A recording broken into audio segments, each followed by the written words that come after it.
এখন ঘড়িতে বাজে 9:30। তো আমরা এখন খাওয়া দাওয়া করে হোটেল থেকে ফ্রেশ হয়ে আমরা এখন বেরোচ্ছি হোটেল থেকে। তো আমাদের গাড়ি আসছে সামনেই, কি আমরা এখন কোথায় যাব, প্রথম আমাদের কোথায় নিয়ে যাবে, কারণ এখানটা আমরা সব কিছুটা এখনও জানি না কোথায় কি আছে। আমাদের ট্রাভেল এজেন্সি আছে, যে প্যাকেজের সঙ্গে এসেছি তারা আমাদের ঠিক করবে কোথায় নিয়ে যাবে ফার্স্টে। তো আমরা এখন নিচে যাচ্ছি হোটেল থেকে। এটা ছিল আমাদের হোটেল, হোটেলটি ছিল 5 তলা আর আমরা ছিলাম 3 তলাতে ছিলাম। এটা ছিল আমাদের গাড়ি, আমরা যে 3 দিন এখানে থাকবো এটাই হবে আমাদের গাড়ি, যেটাতে সব সময় আমরা যাওয়া আসা করব। আমরা এখন যাচ্ছি লোকালে হাডিম্বা টেম্পলে, তো ওখানে যাব, দেখি ওখানে কি আছে, যাওয়ার পরে আমরা দেখতে পাবো, আপনাদের দেখাবো ওখানে কি আছে। আমরা হাডিম্বা টেম্পলে যাওয়ার জন্য বেরিয়ে পড়েছিলাম, কিন্তু ড্রাইভার সাহেব বলল যে আমরা প্রথমে ঢুকবো বনবিহারী গার্ডেনে, আর সেই জন্যে বনবিহারী রাস্তায় আমরা যাচ্ছি। তো দেখুন কত সুন্দর রাস্তা, উঁচু পাহাড়ের ওপর, আমরা যতক্ষণ যাব ততক্ষণই রাস্তা পুরো উঁচু। তো প্রথমেই বনবিহারিতে ঢোকার আগেই প্রথমে দেখলাম বড় বড় গরু ছিল, জানি না এগুলোর নাম কি। তো এখান থেকে আমরা সোজা চলে গেলাম বনবিহার ডাংরি। আমরা এখন যাচ্ছি ডাংরি মন্দিরের উপরে, অনেক দূর উপরে। দেখুন সাইডে ঘন জঙ্গল, 2 সাইডে ঘন জঙ্গল, তার উপরে একটা মন্দির আছে। তো চলুন উপরে কি আছে আমরা দেখবো গিয়ে। আমরা এখানে বনবিহার ডাংরিতে আসার জন্য ফার্স্টে টিকিট কেটে নিলাম। টিকিট রুপিস 10 টাকা, এবং যদি সাথে বাচ্চা থাকে 5 টাকা। তো টিকিট কেটে আমরা এখন উপরের দিকে উঠছি। ফরেস্ট সুন্দর, পরিষ্কার পরিচ্ছন্ন একদম। এখানে অনেক ট্র্যাডিশনাল ড্রেস পাওয়া যায়, এই যে ট্র্যাডিশনাল ড্রেস পরে তারা ফটোশ্যুট করছে। আপনারা যে ঝাউ বাগানটা দেখতে পাচ্ছেন, এই বাগানটাই সত্যি খুবই সুন্দর লাগছে। মানালি না আসলে আপনারা বুঝতে পারবেন না যে এই জায়গাগুলো কত সুন্দর। হালকা হালকা রোদ আছে, রোদের ভাব আছে একটু, কিন্তু শীত কম নেই। রোদ যতই হোক এখানে শীত কম নেই। আমার সামনে দেখুন কত বড়, নিচে অনেক বড় গর্ত, বাড়ি ঘর, উপরে অনেক পাহাড়। আমি এখানে দাঁড়িয়ে আছি, নিচে দেখুন অনেক নিচে আছে গাছপালা আছে, তারপরে ওইদিকে বাড়ি আছে, ওই দেখতে পাচ্ছেন বাড়ি, তার উপরে আছে পাহাড়। পাহাড়টা আপনি ভালো বুঝতে পারবেন না ওখান থেকে ক্যামেরা দেখে, কিন্তু উপরে পাহাড় আছে আর পাহাড়ে আছে বরফ, ওই যে হালকা হালকা বোঝা যাচ্ছে, ওগুলো সব বরফ পড়ে আছে। চলে আসছিলাম বাড়ি, তো দেখলাম ওখানে ছোটদের খেলার জিনিস ছিল, তাও আমরা একটু ওটাতে বসে আমরা একটু মজা নিলাম। তারপর ওখান থেকে সোজা চলে আসলাম নিচের দিকে। আপনারা দেখতে পাচ্ছেন এটা মানালির ট্র্যাডিশনাল ড্রেস পরে এখানে ছবি তুলছে। এই ড্রেসগুলা মাত্র 200 টাকা পিস। ড্রেসগুলা আপনি 1-1.5 ঘন্টা এখানে যতক্ষণ থাকবেন ততক্ষণ পরবেন। আর এটা হচ্ছে মন্দির, এদিকে অনেক লোক ড্রেস দিয়ে সাজিয়ে দিচ্ছে, প্লাস ফুল দিচ্ছে, সব কিছুই আছে এখানে। মন্দির দর্শন করার জন্য এরা সব লাইনে দাঁড়িয়ে আছে, লাইন দিয়ে যাচ্ছে মন্দিরের ভিতরে, এবং ভিতরে একা একে ঢুকছে। এখানে গেলে জুতো খুলে খালি পায়ে যেতে হবে। আমাদের এখানে ঘোরা শেষ হয়ে গেল, তো আমরা এখন অন্য জায়গায় যাব, জন্য আমরা সিঁড়ি থেকে নেমে নিচে যাচ্ছি। আমাদের গাড়ি আসছে, দেখি এবার কোথায় নিয়ে যায় আমাদের। আমরা এখন এই নিচে যাচ্ছি, দেখতে পাচ্ছেন এটা হচ্ছে ওল্ড মানালি।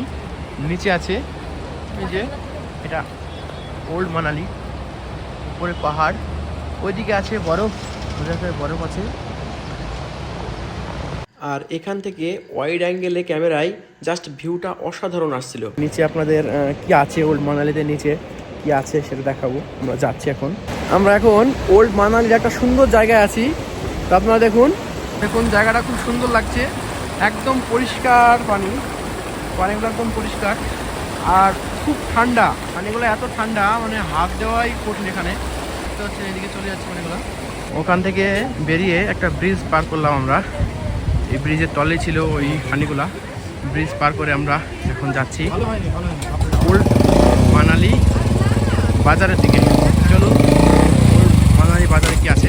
ওল্ড মানালিতে দেখার তেমন কিছুই পেলাম না, শুধু একটা সুন্দর ভিউ ছিল। আর এখানে যে ডান দিকে দেখতে পাচ্ছেন, এই সাইডে একটা আপনার জিপ লাইন ছিল, ছোট ছোট জিপ লাইন ছিল, আর সামনে ছিল কার পার্কিং। আর তেমন এখানে কিছুই নেই, কারণ এটা ছিল ওল্ড মানালি অনেক দিন আগের। এখন নতুন যে মল রোডটা হয়েছে, ওই মল রোডে সমস্ত লোক থাকে, এবং ওখানকার যে আশেপাশে যে এলাকাগুলো আছে ওখানে ভিড় হয়। ওল্ড মানালিতে তেমন আর এখানে কিছু ভিড় হয় না, এবং খুব কম সংখ্যার লোক এখানে আসে। তাই আমরা আর এখানে বেশি লেট না করে গাড়িতে উঠে সোজা চলে গেলাম বৌদ্ধ মনেস্ট্রিতে। এটা মূলত ছিল বৌদ্ধদের মন্দির, এবং মন্দিরটা ছিল খুব সুন্দর এবং প্রাকৃতিক সৌন্দর্যের ভরা চারিদিকটা খুবই সুন্দর লাগছিল দেখতে। মন্দিরের ভিতরে গিয়ে দেখলাম ঘোরানোর একটা জিনিস ছিল, এগুলো ছিল কাঁসার। এগুলো অনেকদিন আগে সিনেমাতে দেখা যেত, এবং এটা আমি নিজের চোখে দেখলাম এবং এটা ঘুরিয়ে বেশ ভালোই লাগছিল। তারপরে সেখান থেকে বেরিয়ে চলে আসলাম বাইরের দিকে। মন্দিরে, বৌদ্ধ মন্দিরে আমাদের ঘোরা শেষ হয়ে গেল। তো এখন আমরা যাব মল রোডের দিকে, হেঁটে হেঁটে যাব। সামনেই মল রোড আছে এবং মল রোডের পাশে একটা গার্ডেন আছে, সেই গার্ডেনে যাব। এটা ছিল সেই ভানবিহার মানালি গার্ডেন, কিন্তু এই গার্ডেনে তেমন কিছুই ছিল না, শুধু দেখতে পাচ্ছেন বাইরে থেকে যে গাছগুলি, ওই গাছগুলি ছিল।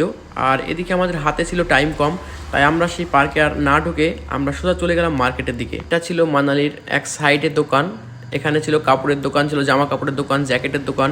মানালি आए तो या सब कलर की ड्रेस रेंट पे भी मिल जाता है।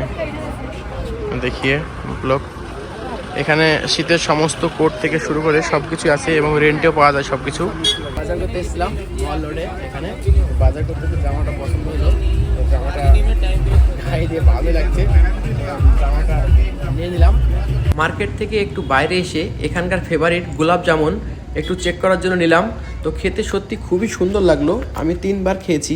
খাওয়া শেষে আমরা ঢুকলাম মানালি মল রোডে। এটা ছিল অনেক বড় মার্কেট, আর এখানে পাওয়া যায় না এমন কোনো জিনিস নেই। হাতের তৈরি পুতুল থেকে মেয়েদের চুড়ি, মালা, শীতের পোশাক, আরও সব বলে শেষ করা যাবে না। আর দোকানগুলো এত সুন্দর লাইট দিয়ে ঝকঝক করছে যে আপনি দোকানে ঢুকলে যে কোনো জিনিস পছন্দ হতে বাধ্য। বাজার শেষে আমরা মল রোড ধরে চলে যাচ্ছি আমাদের হোটেলে। এখান থেকে হোটেল আমাদের পায়ে হেঁটে 3-4 মিনিট সময় লাগবে। এখনকার মতো ঘোরা আমাদের শেষ হয়ে গেল, আমরা হোটেলে যাচ্ছি, আবার বিকেলের দিকে বেরোবো। এখন এ পর্যন্তই। সারাদিন এদিক ওদিক ঘোরার পরে হোটেলে গিয়ে খুব ক্লান্ত হয়ে গেছিলাম, তাই বিকেলের দিকে উঠতে পারিনি। সন্ধ্যার পরে আমরা চলে আসলাম আবার মল রোডে। তো সমস্ত পর্যটন যারা এখানে ঘুরতে আসে, সারাদিন এদিক ওদিক ঘোরার পরে সন্ধ্যার পরে সবাই এই মল রোডে থাকে।